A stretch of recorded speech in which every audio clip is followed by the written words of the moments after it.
जो 182 एकड़ ज़मीन थी, वो ज़मीन असल में ओरिजिनली जो थी, इसमें से जब सोमनाथ ट्रस्ट बनाया गया 1951 में, तो उसी वक्त उस ज़मीन में से 125 एकड़ ज़मीन तो जिसमें ये कब्रिस्तान और मस्जिदें नहीं थी और खाली ज़मीन थी, उसको पहले ही सोमनाथ ट्रस्ट को गवर्नमेंट ने दे दी। 1951 में सोमनाथ ट्रस्ट बनाया और उसी वक्त वो ज़मीन उनको दे दी गई, जिसका मोस्ट ऑफ वो ज़मीन जो है इसका हिस्सा इन लोगों ने फिर सोमनाथ, अगर आप जाएं तो आगे पीछे पूरा एक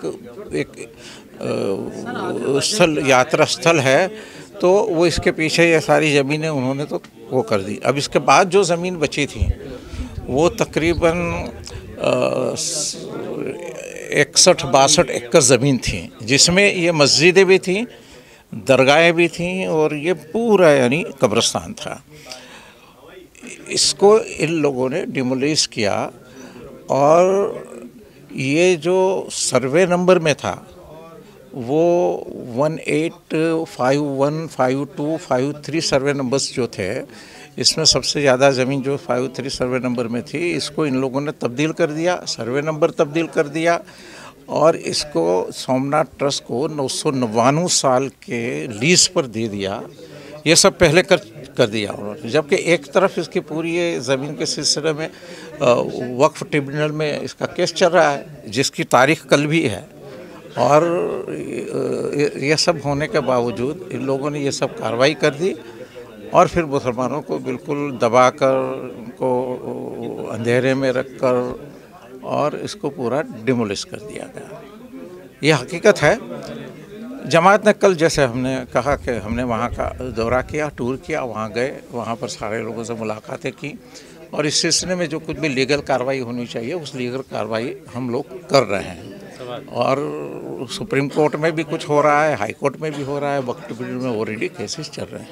कहाँ दिक्कत आ रही है सर? ये दिक्कत तो जो आ रही है वो है ये, यानी जाकर बुलडोजर पर बैठकर तो रोक नहीं सकते हैं। कैसे रुकेंगे? ये अभी सुप्रीम कोर्ट इतना आदेश दे दी है, इसके बावजूद भी अगर नहीं रुक रहा है तो आप खुद सोचिए कि इसमें क्या हो सकता है। सुप्रीम कोर्ट का बात को नहीं माना जाए, सरकार नहीं हाँ, सुप्रीम कोर्ट की ही बात सरकार नहीं मान रही है तो फिर आपकी मेरी बात मानेगी? जब सुप्रीम कोर्ट की ही बात नहीं मान रही है। कंटेम्प्ट ऑफ कोर्ट भी किया है सुप्रीम कोर्ट में, एक केस कंटेम्प्ट ऑफ कोर्ट का भी दाखिल किया है कि सुप्रीम कोर्ट का इतना स्पष्ट आदेश होने के बावजूद भी अगर इस तरह की कार्रवाइयाँ हो रही हैं तो फिर इसका यानी कहाँ जाएगा? आम जो सिटीजन है या आम लोग हैं जिनके साथ ये अन्याय, ये जुल्म हो रहा है, वो कहाँ जाएगा? वो सरकार ये सब कर रही है, जबकि सरकार को ही ये हक नहीं पहुंचता है कि इस तरह से अपने ही नागरिक के साथ जुल्म करे।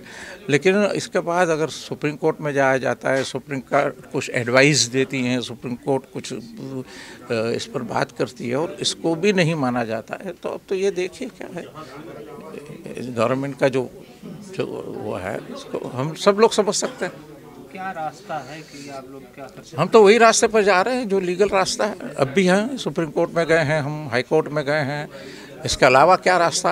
और कोई रास्ते पर तो हम जाएंगे नहीं। आप देखिए कि इतना बड़ा हो जाने के बाद मुसलमान वहाँ हैं और 12,000 मुसलमान ये डेमोलिशन के पहले इकट्ठा हो गए थे और इसके बावजूद अगर इतने मज़ारात मुसलमानों का इसके साथ बहुत यानी संबंध है, मुसलमानों का जज्बाती ताल्लुक़ है मदारिस के साथ, मस्जिदों के साथ, इतना सारा तोड़ देने, इतना करने के बाद भी मुसलमान वहाँ रिएक्ट होकर इसने कुछ किया नहीं है।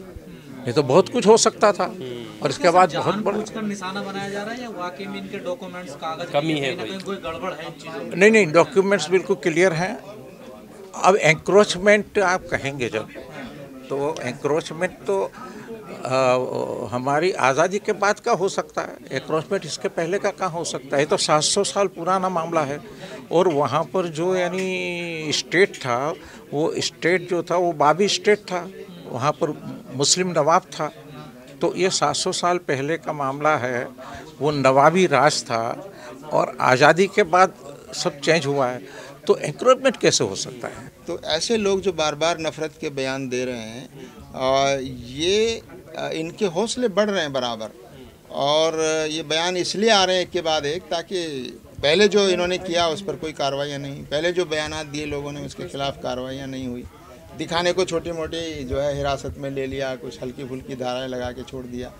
तो ये जो दोहरी नीति है सरकार की, ये बहुत ख़तरनाक है कि आप नफ़रत फैलाने वाले लोगों को इस तरह छूट दिए हुए हैं, उनके खिलाफ़ कार्रवाई नहीं हो रही है।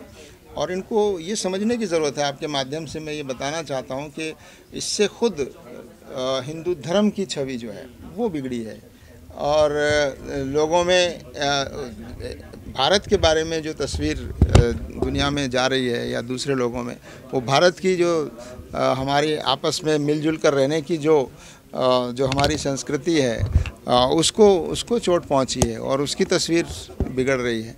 तो ये मसला सिर्फ हज़रत मोहम्मद सल्लल्लाहु अलैहि वसल्लम की शान में गुस्ताखी का मामला नहीं है, बल्कि ये कि इस देश में हर धर्म के धर्म गुरुओं का आदर और सम्मान होना चाहिए, चाहे आप उससे सहमत हों या ना हों, लेकिन आदर और सम्मान सबका होना चाहिए। किसी के बारे में भी कोई गलत टिप्पणी करना ये कानून के ख़िलाफ़ है और समाज को बांटने वाली चीज़ें हैं, और इनके ख़िलाफ़ कार्रवाई न करना भी एक अपराध है। इनके खिलाफ़ नरमी बरतना भी हम समझते हैं देश और समाज के प्रति एक अपराध है। तो सरकार को और प्रशासन को ये कार्रवाई करनी चाहिए और कानून के मुताबिक ऐसे लोगों के खिलाफ सख्त कार्रवाई। मुफ्ती अजहरी साहब एक शेर पढ़ते हैं, उनको गिरफ्तार कर लिया जाता है, यहाँ पर तो एक बहुत बड़ा मामला है। क्या दोहरी नीति है कानून भारत? देखिए, ये सब कहने की ज़रूरत नहीं है।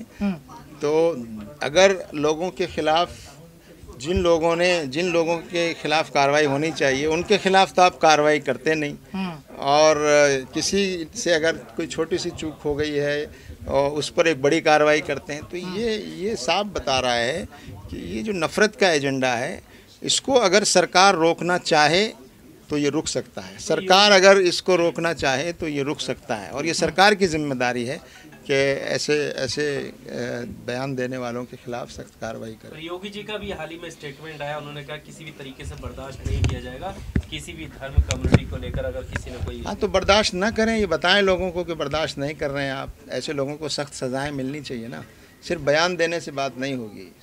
ऐसे लोग जेल में नज़र आने चाहिए, ऐसे लोगों के खिलाफ जो सख्त सज़ाएँ हमारे संविधान में दी हुई हैं उसके मुताबिक नज़र आना चाहिए, और ये होता हुआ नज़र आना चाहिए।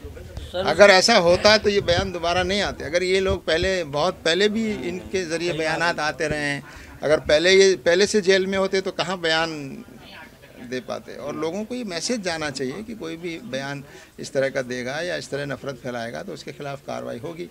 लेकिन लोगों को ये लगता है कि हमारे पीछे तो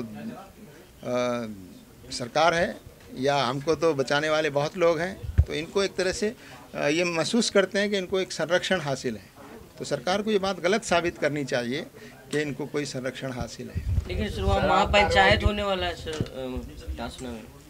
ठीक है, होने दीजिए, समर्थन में हिंदू महापंचायत अब जो भी है ये, लेकिन ये तो सरकार को प्रशासन को देखने की बात है, इसमें हम क्या करेंगे। ये तो प्रशासन का मामला है कि नफ़रत के फेवर में अगर लोग आवाज़ उठा रहे हैं तो ये प्रशासन को देखने की बात है कि ये समाज में किस तरह का बिगाड़ आ रहा है और इसको ये समाज के लिए कितना खतरनाक है। लेकिन सर योगी जी का फिर उसके बाद पीएम का और अब मोहन भागवत का बयान आया कि एक हो जाओ बटोगे तो कटोगे, उस पर क्या कहें? ठीक है, बयान पर हम कुछ नहीं कहेंगे। हम तो ये कह रहे हैं कि सरकार संविधान से चलनी चाहिए, कानून से चलनी चाहिए।